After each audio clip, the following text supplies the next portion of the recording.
One punch that didn't even land, and yet it may end up costing the Dallas Cowboys far more than just a few $1,000s. Because while the NFL has now officially ruled on the controversial Justin Jefferson incident, the fallout from Week 15 tells a much bigger story about discipline, desperation, and a season that's rapidly slipping away in Dallas.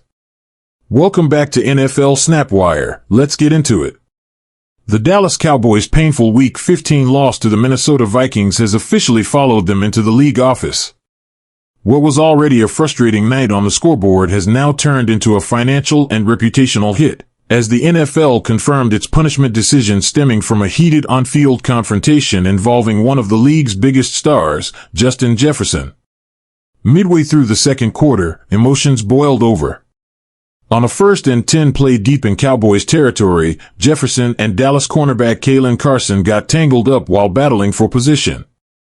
What started as routine hand fighting quickly escalated into something much uglier and much more costly. According to the NFL's Game Day Accountability Report for Week 15, Carson has been fined $5,686 for unnecessary roughness, specifically for striking-related conduct.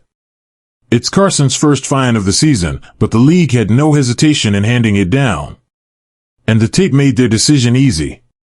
At the 3:07 mark of the second quarter, both players were fighting through traffic in the middle of the field. Jefferson initially shoved Carson back, asserting his space. Moments later, Carson lunged forward and threw a punch. The swing didn't connect, but intent mattered more than impact. Officials immediately tossed multiple flags as the situation spiraled. Dallas safety Marquise Bell sprinted into the scene to pull Carson away, trying to prevent things from getting even worse. But even while being restrained, Carson threw another punch, again missing Jefferson, but further cementing the league's view that this wasn't just heat-of-the-moment jostling. The referees assessed a 10-yard unnecessary roughness penalty during the game. The post-game fine was almost inevitable. The only real question afterward was whether Justin Jefferson would face any discipline as well. Cowboys fans argued that Jefferson instigated the encounter. Social media slowed the footage down frame by frame, debating every shove and step forward. But the NFL was clear. After reviewing the play, the league found no grounds to fine Jefferson. From their perspective, Carson crossed the line first, and crossed it decisively. Pushing and jawing are part of the game. Throwing punches is not. For Dallas, that ruling stung almost as much as the loss itself. And Carson wasn't the only Cowboy opening his wallet this week. Another Dallas cornerback, Reddy Stewart, was fined $4,667 for unnecessary roughness after being flagged for a horse collar tackle in the first quarter. 2 defensive penalties, 2 fines, and 1 clear message from the league. Discipline issues are becoming part of the Cowboys' identity, and not in a good way. All of it underscores a growing problem for Dallas. When a team starts losing control emotionally, it often means they're losing control competitively too.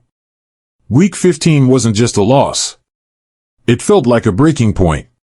The Cowboys entered the season with expectations of a deep playoff run and whispers of finally ending a championship drought that's now stretched for nearly 3 decades. Instead, they're staring at a reality where every mistake is magnified, every penalty hurts more, and every loss chips away at belief. With their postseason chances now hanging by a thread, head coach Brian Schottenheimer knows there's no room left for excuses. Even as the standings paint a bleak picture, he's demanding a full commitment from his locker room heading into Week 16. Speaking on the December 19th episode of Cowboys Huddle, Schottenheimer didn't sugarcoat where things have gone wrong. He started by acknowledging what the Vikings did well, particularly their physicality on defense. But praise quickly gave way to urgency, especially when it came to protecting the most important player on the roster. "We've got to protect Dak better," Schottenheimer said. "That starts with me and the staff putting together a great plan. You've got to be good on 3rd down to win the time of possession battle and to stay on the field." That comment cuts right to the heart of Dallas' struggles. Against Minnesota, the Cowboys were a shocking 2-for-12 on 3rd down. That inefficiency kept their defense on the field, drained momentum, and allowed the Vikings to control the tempo of the game. No matter how talented a roster is, it's almost impossible to win consistently when you can't extend drives. And when drives stall, pressure mounts on the quarterback, on the offensive line, and eventually on the entire team. Dak Prescott has taken his share of criticism this season, but statistically, he's been anything but the problem. Prescott is averaging 280.8 passing yards per game, the highest mark among all NFL quarterbacks.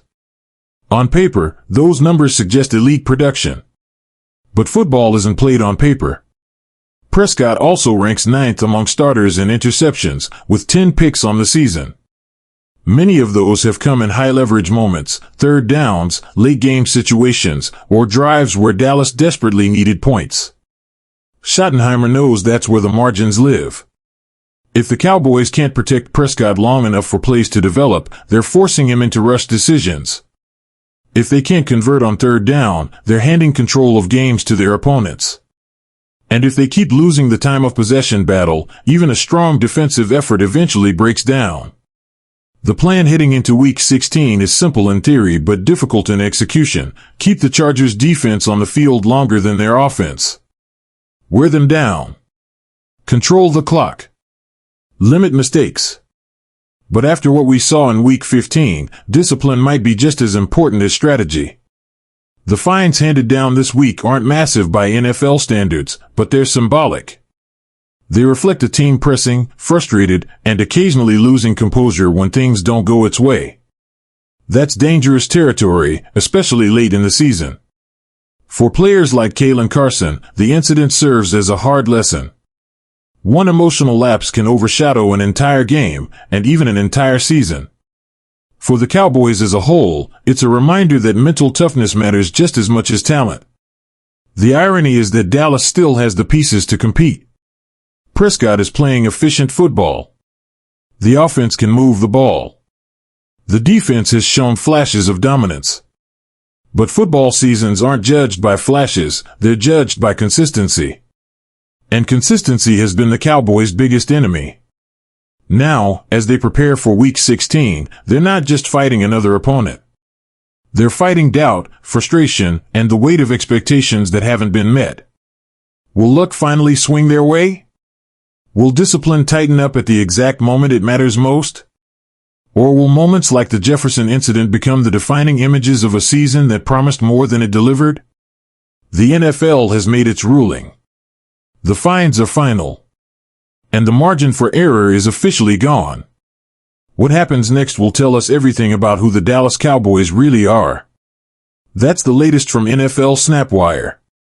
If you want real-time breakdowns, league rulings, and the stories behind the headlines, make sure to like, subscribe, and stay locked in. We'll see you next time.